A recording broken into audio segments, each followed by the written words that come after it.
嗱，未有之前先送啲見面禮俾你哋先，就係呢個飄窗啦。平時喺度着下鞋啊、換下鞋、放下雜物都好鬼死方便啦。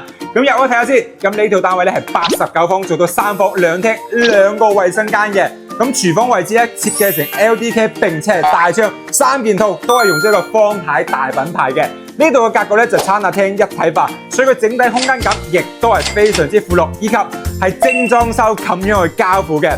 露台嘅位置真係要讚佢啦，又大又長，建議留一半放一半，咁咧最好使好用啦。咁呢度咧3個站就翻到呢個福田啊，所以你過關翻香港都好鬼死近嘅咋。樓下有商場有地鐵，衣食住行呢啲冇蝕緊嘅，方便到不得了啊！